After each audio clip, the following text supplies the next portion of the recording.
여러분 안녕하세요. 1월 26일 여의도 펀드매니저TV 금일시장 전망 및 투자 전략 시작하도록 하겠습니다. 네, 아침에 좀 눈이 좀 내리고 있는 것 같아요. 네, 아침 출근길을 좀 조심하면서 다녀야 될 것 같습니다. 오늘 아침은 미국 시장이 생각보다도 강하게 반등을 해서 올라왔어요. 장 초반에 1% 넘게 하락하다가 장 막판에 다우는 플러스, S&P는 보합, 나스닥도 많이 하락폭을 줄이면서 장이 마감을 했는데 전형적인 강세장의 모습이 나타나고 있습니다. 어제는 물반 고기반의 시대였죠. 네, 물반 고기반. 그런데 더 웃긴 건 이런 물반 고기반의 시대에도 소외된 사람들이 있다는 게 정말 가슴 아프죠. 네, 모든 사람들이 다 챗 GPT라든지 AI, 로봇 이런 것을 가지지 않고 기존에 물려있던 종목들이 있기 때문에 여러 가지를 플레이를 하지 못하고 참고 기다리다가 이 물반 고기반의 시대에도 소외되는 분들이 있었는데 너무 가슴이 아팠던 어제의 모습이었습니다. 오늘은 어제처럼 물반 고기반은 아니지만은 전야 후강. 근데 물론 장 초반에는 이익 실현 물량이 좀 쏟아질 확률이 있지만 장 후반으로 갈수록 강세의 모습으로 끝날 확률이 높아 보이는 그러한 전형적인 강세장의 하루이다. 오늘 미국 시장의 그 막판 되돌림을 딱 보고 있으면서 느끼는 게, 시장이 강세장이구나. 약세장이었으면 저걸 되돌리지 못하죠. 네, 강세장이기 때문에 막판에 되돌리는 뚝심 있는 하루의 모습을 보였습니다. 오늘 한국 시장은 어떻게 될지 같이 한번 나눠보도록 하겠습니다. 구독, 좋아요 많이 눌러주십시오. 네, 금융시장 키포인트 한번 봅시다. 빅테크 실적 발표가 있었죠. 네, 어제 이제 마이크론 테크놀로지하고 오늘 보잉이 있었는데, 마이크론 테크놀로지가 가이던스 예상 매출액, 다음 분기 예상 매출액을 얼마일 거다라고 회사가 이야기를 해주는데, 그게 시장의 기대를 미스했다. 별의별 핑계를 다 대는 거죠. 네, 이러한 걸 이유로 하락을 하면서 시장을 좀 힘들게 했는데, 아마 이제 테슬라가 곧 실적 발표가 있을 것 같아요. 네, 테슬라 실적 발표 오늘 시장에 굉장히 중요한 영향을 미치는데 이러한 것들이 섞여 있는 그런 혼란스러운 장의 모습이었습니다. 어제는 물반 고기반의 시대였다고 이야기했죠. 포트폴리오가 정말 중요하죠. 이 중에서 이 물반 고기반의 시대에도 나는 소외당하는 그러한 모습이 있는 포트폴리오를 가진 친구분들이 있는데 그런 친구분들 볼 때마다 가슴이 아프죠. 하지만 기다리십시오. 장이라는 것도 돌고 돌기 때문에 이제 팔아서 가기에는 너무 늦었습니다. 기다리셔야 됩니다. 한국 시장은 소폭 조정 후에 재상승할 전망이다. 오늘 저는 그렇게 봤습니다. 장 초반은 아무래도 미국 시장의 영향으로 이익 물량이라든지 수급이 좀 물량이 출회가 되면서 하락을 할 수 있지만 장 중후반으로 갈수록 다시 사자가 나타나며 상승 반전할 가능성이 높아 보입니다. 그렇지만 우리는 여기서 쫓아가기보다는 이제 이익 실현 차원의 접근을 해야죠. 차근차근 자기의 목표 가격들이 거의 다 도달을 했는데 칼같이 제가 이야기해줬던 목표 가격들 있죠. 이미 도달해서 넘어간 종목도 있는데 도달하면 칼같이 최소한 50%는 자르면서 이익 실현을 하고 현금을 챙겨서 또 새롭게 나타날 그 무언, 그 작은 고래를 기다리며 현금을 또 확보해야 될 그런 이익 실현의 시기다. 이렇게 정리를 해볼 수 있습니다. 오늘 보면 다우존스는 0.03% 상승해서 끝났고요. S&P 500는 보합, 나스닥은 0.18%, 러셀 2000은 0.17% 상승하며 되돌림이 아주 강하게 나타나는 뚝심 있는 하루의 모습이었습니다. 오늘 시장 키포인트 한번 보겠습니다. 캐나다가 금리를 25배 인상 후에 일시 중단을 시사를 했다. 요즘은 캐나다가 굉장히 프론티어적인 역할을 많이 하죠. 미국 FOMC에 영향을 좀 많이 줄 것 같습니다. 테슬라와 IBM이 장 마감 후에 실적을 발표할 것 같네요. 아마 지금 발표가 될 것 같아요. 네. 미국과 독일 연이어 우크라이나에 탱크를 지원하면서 러시아가 반발하기 시작했다. 무섭더라고요. 지금 탱크 싸움이더라고요. 평지에서 싸움은 이 탱크 싸움이더라고요. 우크라이나 대평원에서는 이들 탱크 싸움이 가장 중요한 것 같습니다. 유엔 올해 세계 경제 성장률을 1.9%로 예상을 하죠. 네. IMF는 1.7% 정도였는데 유엔은 1.9%. 경제 불확실성은 여전하다. 영국 12월 생산자 물가가 발표됐는데 전월 비트의 상승폭이 둔화된 모습을 보였습니다. 요즘 아주 유럽 주식시장도 좋고 뭐 모든 게 다 좋더라고요. 미국이 주택 임대 시장 감독을 강화했다. 집세 상승을 억제하면서 CPI의 가장 큰 문제인 집세를 잡기 위해서 이제 발벗고 나섰죠. 보잉이 공급망 압박에 주당 1.75달러 손실을 기록했다고 발표하면서 주가가 하락할 줄 알았는데 강보합으로 마감을 했습니다. 네, 마이크로소프트의 아웃룩 등 MS 일부 서비스가 7시간이나 먹통이 됐다. 원인을 조사 중이다. 이렇게 뉴스에 떴습니다. 오늘 달러 지수는 0.24% 하락을 했네요. 네, 드디어 101.67 달러가 약세로 돌아서는 모습이 지속적으로 이어지고 있네요. 이러다가 이제 100도 깰 확률이 높아 보이죠. 네, 제가 봐서는 100도 한번 일시적으로 깨서 99까지는 충분히 갈 수 있는 달러 약세 시대에 들어와 있습니다. 미국 국채 금리 한번 봅시다. 2년짜리 4.1353, 1.8bp가 또 하락을 했네요. 10년짜리 한번 봅시다. 3.456, 1.1bp 하락하는 안정적인 모습을 보여주고 있습니다. 네, WTI 한번 보겠습니다. 오늘도 살짝 하락을 했네요. 80.01달러에 마감을 하며 80달러 위에서 지속적으로 멈춰있는 그런 모습을 보여주고 있네요. 많은 사람들이 중국이 리오픈으로 나오면서 WTI 가격을 자극을 할 것이다. 상승으로 밀어 올릴 것이다.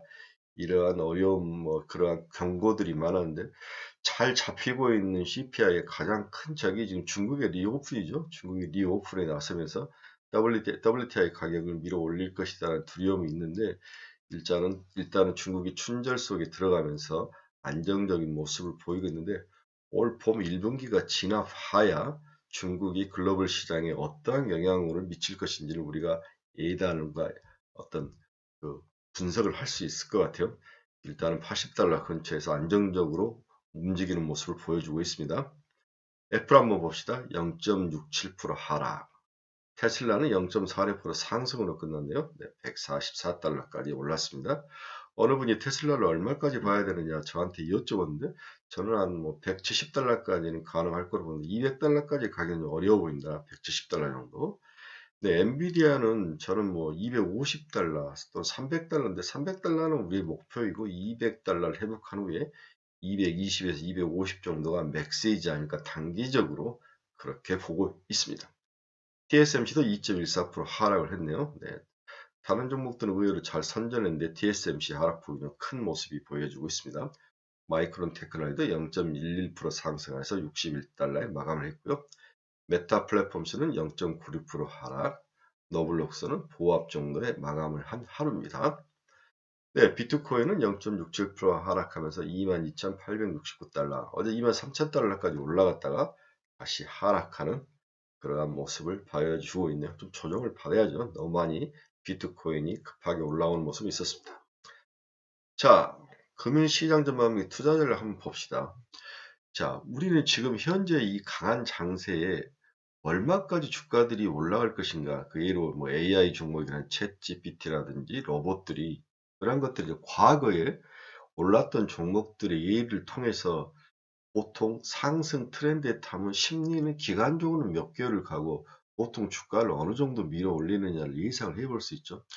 우리가 이제 가장 먼저 현재 상황을 과거 메타 플랫폼 메타버스가 왔을 때 광적인 분위기가 있었을 때가 2021년 7월부터 이제 11월까지 약 6개월간 기간은 6개월간이었고 대표적인 종목이 자이언트 스텝이었죠. 자이언트 스텝이 15,000원대가 됐던 게 86,000원까지 약 4배의 상승이 있었다. 4배의 상승. 기간은 6개월이었고 보통 주도주가 4배 정도 가격이 오르더라.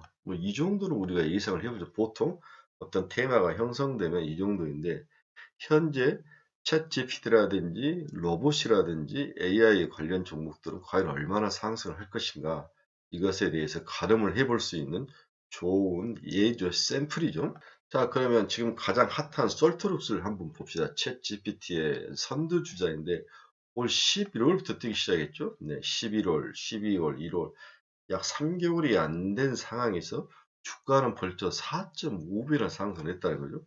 기간적으로도 그렇고 주가 상승적으로도 너무 급하게 올라와 있다. 이런 상황인데 이 메타버스가 떴을 때의 분위기하고 지금 솔트룩스가 뜰 때의 그 시장 환경은 다르지만 일단 우리가 알 수 있는 것은 가격은 어느 정도 AI들이나 챗GPT나 어느 정도 과열 형태에 이제 들어가기 시작했다. 이것은 분명히 우리가 느낄 수 있을 것 같아요. 4배 정도 오르면 충분히 과열이고 기간적으로는 이제 3개월에 모든 것들이 수익이 났는데 조정을 좀 받은 후에 한 번 더 가는 그러한 과정. 그렇죠. 여기서 조정을 좀 받은 후에 한 번 더 가서 마무리를 하는 이 과정이 남아있는데 들어가려면 이 조정을 기다려야 되죠. 네. 그래서 지금 가진 분들은 이익을 실현하는 게 맞지 않을까. 물론 이런 단순한 샘플, 이그샘플이 분석이 맞을지는 모르지만 우리나라 사람들의 어떤 테마가 생겼을 때 일반적인 테마의 길이, 기간과 그리고 올라가는 강도를 예상을 해볼 수 있는 좋은 어떤 예가 되지 않겠나 이렇게 봐서 오늘 여러분들에게 소개를 시켜줬습니다. 자, 마지막으로 오늘 결론 한번 정리 한번 해봅시다. 오늘은 전략 후강의 모습이 나타날 것이다. 일부 분할 매도 전략이 필요하다. 네. 그래서 어제는 이제 중국 리오픈주가 하락으로 뭐 물반 고기반을 하면서 다른 로봇부터 시작해서 전부 다 올라갔는데 중국 리오픈주는 하락으로 이제 어제 모습을 보였는데 오늘은 반대로 중국 리오픈주가 다시 상승의 모습으로 나타나지 않을까. 어제와 좀 반대로 될 것 같고 그렇게 보여집니다. 이래서 이제 시장은 중국 리오픈, 로봇, 챗 GPT, 기타 AI, 뭐 반도체 이렇게 5개의 섹터가 지금 큰 어떤 섹터 테마를 형성하면서 순환매로 돌기도 하고 서로 짝을 맞춰서 돌기도 하고 이렇게 모습이 있는데 포트폴리오를 여기에 맞추지 않으면 지속적으로 소외될 확률 이게 저는 2월까지는 가지 않을까 그런 생각을 해보는데 여러분들이 포트폴리오를 잘 조정을 하시고 또한 현재 나타나는 특징이 같은 섹터 내에서 종목이 확장되죠. 뭐 기존에 이제 에이스 종목들이 쭉 올라가고 세컨 티어들까지 쫓아가다가 이제 서드 티어까지 이런 종목도 이 섹터에 포함을 시켜야 되나? 확장이 되는 이 확장이 항상 끝물에서 나타나는 모습이라는 거죠. 예, 이러한 것들을 머리에 잘 생각을 하고 지금 단타로 들어가시는 분은 5에서 10% 정도만 보고 들어갔다 자르고 나오고 기존에 많이 먹었던 친구들은 오늘부터는 이익 실현에 조금씩 나서라. 그래서 최소한 이번 장에 50%는 다 자르고 나와야 되는 게 아닌가 이렇게 요약 정리를 해 볼 수 있습니다. 오늘 미국 시장 저는 뭐 개인적으로 나쁘지 않게 봤습니다. 뚝심 있는 하루였다. 한국 주식 시장도 장 초반은 물량을 맞을 수 있지만은 하반기로 장 중후반으로 갈수록 뚝심 있게 물량을 소화하면서 상승에 나설 것이다. 이렇게 전망이 됩니다. 네, 스터디 모임 1월 28일 이번 주 토요일 12시 20분부터 4시까지입니다. 네, 이러한 테마로 하니까 관심 있는 분들은 많은 좀 참여 좀 해 주십시오. 네, 여기 정말 좋은 스터디 모임입니다. 이런 인류 강사를 불러서 스터디 모임을 3년째 하고 있는 그런 모임은 저희 모임밖에 없습니다. 또한 열공을 하시기를 원하시는 분들은 저희 카페로 오십시오. 너무나 많은 좋은 종목 분석과 또 친구들이 있습니다. 집단 지석이 너무 중요합니다. 네, 오늘도 성공하며 대박나는 물반 고기반의 하루를 느끼는 멋진 하루가 되기를 간절히 기도해 봅니다. 여러분 감사합니다. 내일 뵙겠습니다.